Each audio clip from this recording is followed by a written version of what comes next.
La saison du barbecue est ouverte!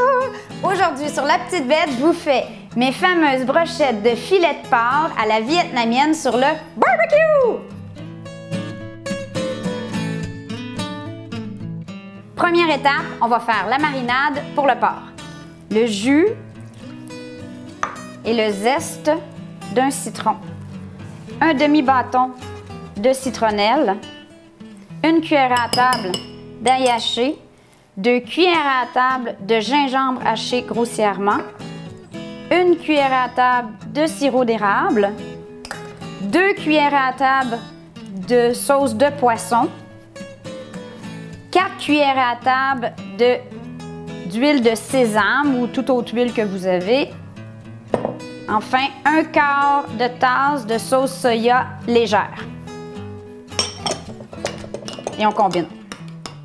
Je sais pas pour vous, mais moi, les filets de porc, j'ai comme une relation amour-haine. J'avais toujours de la misère à les préparer exactement comme je le voulais. Je trouvais que souvent, c'était sec ou la cuisson était difficile à contrôler. Mais en brochette, c'est vraiment merveilleux.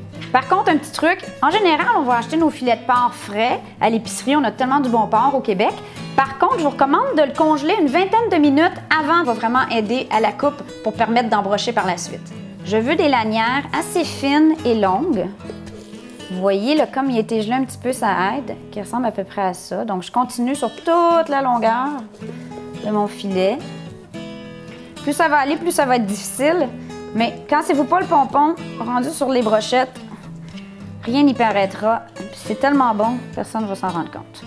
Pour mes morceaux qui sont plus longs, donc on parle là, quasiment d'un 30 cm ou d'un 12 pouces, je les coupe en deux. Une fois que j'ai coupé mes 2 filets de porc en lanière, je mets tout ça dans un ziploc. Moi, je trouve que c'est encore la meilleure façon pour mariner. Dans mon ziploc, je verse ma marinade au complet. Je ferme mon ziploc.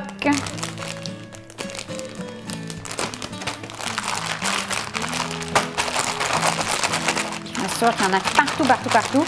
Je vais laisser mariner le tout de 1 heure à 4 heures au frigo. Maintenant, on est prêt à embrocher avec mes mini cuistots. Donc, Malek, c'est le responsable des brochettes. Les brochettes ont trempé pendant au moins une demi-heure dans l'eau parce que des brochettes en bois, sinon, ça prend en feu. Malek, est-ce que tu me passes une brochette?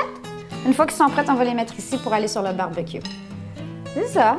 Merci. Est-ce que c'est vos brochettes préférées? Oui! C'est très bon. Bravo! Génial! Puis on la met ici.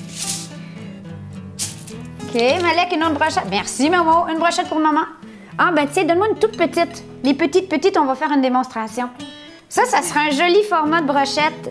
Si vous recevez en cocktail ou en pique-nique, à ce moment-là, vous prenez un morceau plus petit. Puis une façon très jolie en cocktail, c'est que vous pourriez prendre un morceau d'échalote verte que vous avez coupé en deux sur une petite brochette. Ensuite de ça, un peu comme les yakitori japonais, qui était l'inspiration originale de ces brochettes. Et je finis par l'autre moitié de mon segment. Et voilà. C'est pas joli, ça? Regardez les enfants, c'est mignon. Oh! Est-ce que vous aimez ça, les échalotes? Non.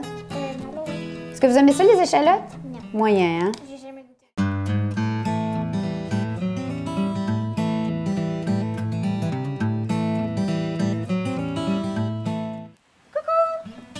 Bon, ben, il pleut. On fait du barbecue pareil. Donc, je l'huile mes grilles. Le barbecue a été préchauffé. Et maintenant, je mets simplement mes brochettes. Je ne resterai pas loin. Je vais fermer le barbecue environ 3-4 minutes. J'y vire de bord un autre 3-4 minutes. Puis après ça, on va les sortir. Il faut juste surveiller. Oh, yeah, baby. Il faut toujours goûter. Au revoir, chérie. Oh my God. Super bon. Bon appétit!